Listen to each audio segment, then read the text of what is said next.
Hi Jung's, അങ്ങനെ monsoon made ഇന്നത്തെ മൂന്നാമത്തെ റിവ്യൂ വരാൻ പോവാണ്. അപ്പോൾ ഇതുവരെ ചാനൽ സബ്സ്ക്രൈബ് ചെയ്യാത്തവർ സബ്സ്ക്രൈബ് ചെയ്യുക, റിവ്യൂ ഇഷ്ടപ്പെട്ടാൽ ലൈക്ക് ചെയ്യുക, കമൻറ്റ് ചെയ്യുക, ഷെയർ ചെയ്യുക, നമ്മളെ പരമാവധി സപ്പോർട്ട് ചെയ്യുക. അപ്പോൾ ഇന്നത്തെ സിനിമാ വർത്തമാനത്തിലേക്ക്, പുതിയ സിനിമയുടെ വർത്തമാനത്തിലേക്ക്, സർവോപരി പാലാക്കാരൻ.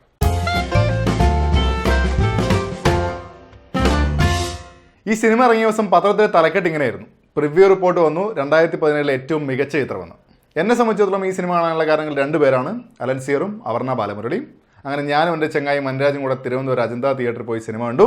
PS സുരേഷ് ബാബുവിൻ്റെ തിരക്കഥയ്ക്ക് വേണുഗോപൻ സംവിധാനം നിർവഹിച്ചപ്പോൾ സംഗീതം ബിജിപാൽ, ഛായാഗ്രഹണം ആൽബി, എഡിറ്റിംഗ് വിനോദ് സുകുമാർ എന്നിവരാണ് കൈകാര്യം ചെയ്തത്. CI ആയ ജോസ് എന്ന കഥാപാത്രമായാണ് അനൂപ് മേനോൻ നായക വേഷത്തിലെത്തുന്നത്. അദ്ദേഹത്തിൻ്റെ അച്ഛൻ കഥാപാത്രമായി അലൻസിയർ, ഭാവി ഭാര്യ കഥാപാത്രമായി അനു സിത്താര, ചുംബന സമരമടക്കം പല കാര്യങ്ങളിലും ഇടപെടുന്ന നാട്ടിലെ ആക്ടിവിസ്റ്റായി അപർണ ബാലമുരളി, വില്ലനായി നന്ദു എന്നിവരൊക്കെയാണ് പ്രധാന കഥാപാത്രങ്ങളിൽ.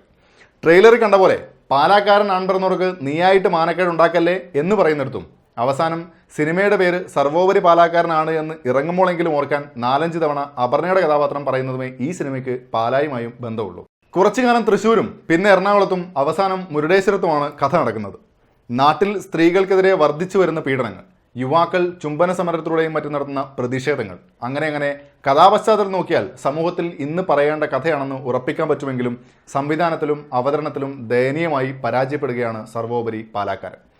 ഏരിയൽ ഷോട്ടുകളിൽ ഷെയ്ക്ക് ചെയ്തു പോകുന്ന ക്യാമറ മുതൽ ഒരു ബന്ധവുമില്ലാത്ത കുറേ സീനുകളും ആ സീനുകളിലേക്ക് ഒന്നും ചെയ്യാൻ പറ്റാതെ മസിൽ പിടിച്ചു നിൽക്കുന്ന അനൂപ് മേനോനും അങ്ങനെ നീണ്ടുപോകും സർവോപരി പാലാക്കാരൻ്റെ ചരിതം.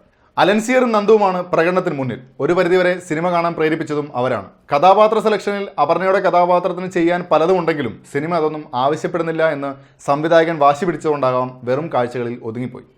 ടെക്നിക്കലി മേന്മകളൊന്നും തന്നെ അവകാശപ്പെടാനില്ലാത്ത സിനിമയാണിത്. ചടുലമായ അവതരണമില്ലാതെയും കഥയുടെ ഒഴുക്ക് കൃത്യമായി പ്ലേസ് ചെയ്യാതെയും മടുപ്പിക്കുന്നുണ്ട് പലയിടത്തും സിനിമ. രണ്ടാം പകുതിയിൽ ഒരു ത്രില്ലർ സ്വഭാവത്തിലേക്ക് വരാൻ ശ്രമിച്ചെങ്കിലും ഉടനെ കൊക്കയിലേക്ക് വീണു പോകുന്നുണ്ട് സിനിമ. അവസാന രംഗത്ത് മാത്രമാണ് സിനിമയ്ക്ക് ഒരു ഇമോഷണൽ ടച്ച് വന്നതെങ്കിലും അപ്പോഴേക്കും പ്രേക്ഷകന്റെ കാഴ്ചകളിൽ നിന്നും അകന്നു പോയിട്ടുമുണ്ട് സർവോപരി പാലാക്കാരൻ.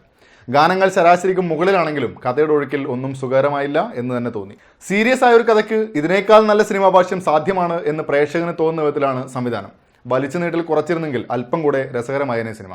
കൃത്യമായി കമ്മ്യൂണിക്കേറ്റ് ചെയ്യാൻ പറ്റാതെ പോയ ഒരു സിനിമയായി സർവോപരി പാലാക്കാരൻ ഏതോ ട്രാഫിക്കിൽ കുടുങ്ങിയ പോലെയായി. ഈ ചിത്രത്തിന് ഞാൻ നൽകുന്ന റേറ്റിംഗ് 1.5 ഔട്ട് ഓഫ് 5. പുതിയ ചിത്രത്തിന് വിശേഷങ്ങളുമായി വീണ്ടും കാണാം.